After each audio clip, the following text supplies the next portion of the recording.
प्राचीन दुर्गा माता मंदिर चौक पिपरी येथे सार्वजनिक नवदुर्गा उत्सव मंडळ पिपरी कन्हांद्वारे कन्हान नदीच्या पावन जल भरून भव्य कलशधारी महिला, कावडधारी पुरुष, देवीचे 9 रूपाचे रथ, भजन मंडळ, वाजा, डीजे सह भव्य कलश कावड यात्रेसह नवरात्र महोत्सवाची शुभारंभ करून 9 दिवस आरती, भजन, जस आणि विविध धार्मिक कार्यक्रमाचे आयोजन करून नवरात्र महोत्सव साजरा करण्यात येत आहे। दरवर्षीप्रमाणे सार्वजनिक नवदुर्गा उत्सव मंडळ पिपरी कन्हांद्वारे प्राचीन दुर्गा माता मंदिर चौक पिपरी येथे पारंपरिक संस्कृतीप्रमाणे दिनांक 22 सप्टेंबर 2025 ला सकाळी 10 वाजता पावन कन्हान नदी पात्रात नदी व कलशाची पूजा अर्चना करून 108 कलशात जल भरून BKCP शाळेपासून महामार्गाने कलशधारी कन्या व महिला आणि कावडधारी पुरुषासह नवदुर्गेचे नवरूप प्रतिमा, हवन कुंडचा रथ, भजन, जस मंडळ, डीजे, बँड वाजवीत दुर्गा मातेचा जय जयकार करून नाचत गाचत भव्य कलश कावड यात्रा काढून महामार्गाने नगर परिषद ते आंबेडकर चौक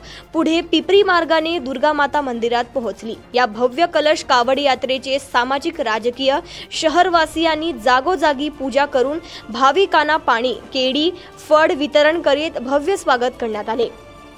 पिपरी मंदिरात या कन्हान नदीच्या पावन कलशातील दूध, दही, जल, पंचामृताने मातेचा जल अभिषेक करून पूजन व घटस्थापना करून नवरात्र महोत्सवाचा शुभारंभ करण्यात आला।